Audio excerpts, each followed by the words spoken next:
दोस्तों, मकर संक्रांति पर भारत में पतंग उड़ाने का रिवाज है।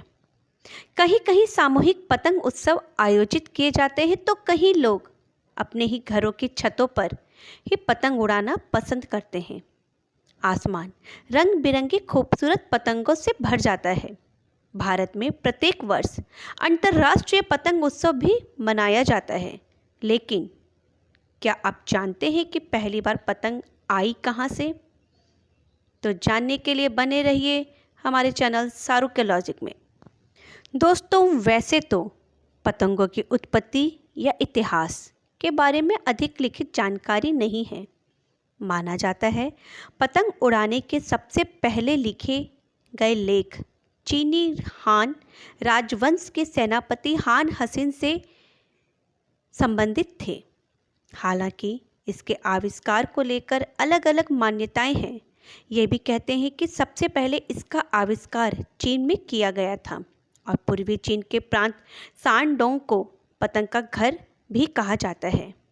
एक पौराणिक कथा से पता चलता है कि चीनी किसान अपनी टोपी को हवा में उड़ने से बचाने के लिए उसे एक रस्सी से बांध कर रखता था और इसी दौरान किसी तरह से पतंगे बनाकर उड़ाने की शुरुआत हुई। दोस्तों, सबसे पहले पतंग रेशम के कपड़े से बनाई गई थी।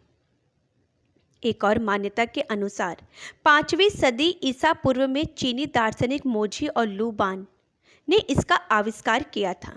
तब पतंगों को बनाने के लिए बांस तथा रेशम के कपड़े का इस्तेमाल किया जाता था।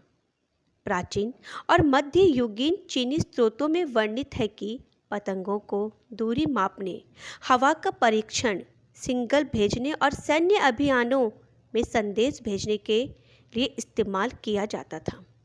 सबसे पहले चीनी पतंग फ्लैट यानी चपटी और आयताकार हुआ करती थी। फिर पतंगों में कई रूपों तथा आकारों में तैयार करने तथा तरह तरह से सजाया जाने का काम चलने लगा और कुछ में तो सीटी को भी लगाया जाता था ताकि उड़ते वक्त संगीत सुनाई दे। दोस्तों, अब हमें ये जानना है कि भारत में पतंग कब आई। ज़्यादातर लोगों का मानना है कि चीनी यात्री फा हियान और स्युंग त्सांग पतंग भारत में लाए थे। ये कागज और बांस के ढांचे से बनी होती थी। लगभग सभी पतंगों का आकार एक जैसा ही होता था। आज पतंग उड़ाना भारत में काफ़ी लोकप्रिय है। बड़े और बच्चे समान रूप से इसे पसंद करते हैं। देश के विभिन्न भागों में तो कुछ विशेष त्यौहार जैसे कि मकर संक्रांति पर और वर्ष के कुछ महीनों में पतंगबाजी का या काइट उड़ाने की प्रतियोगिता में भी लोग काफ़ी हिस्सा लेते हैं। दोस्तों, मकर संक्रांति आने वाली है और हम बड़े ही धूमधाम के साथ इस पर्व को मनाएंगे और अपने घर के छत पर ही पतंग उड़ाएंगे। तो दोस्तों, आप सबको ये जानकर बड़ा ही अच्छा लगा होगा कि पतंग का आखिर आविष्कार कैसे, कब और किसने किया। हमें ये सब छोटी छोटी बातें जाननी भी चाहिए और मैं कोशिश करूँगी कि मैं अपनी वीडियो में आप सबको ये छोटी छोटी बातों की जानकारी देती रहूँ। वीडियो को अंत तक देखने के लिए बहुत बहुत शुक्रिया। आप सबको मकर संक्रांति की हार्दिक शुभकामनाएं।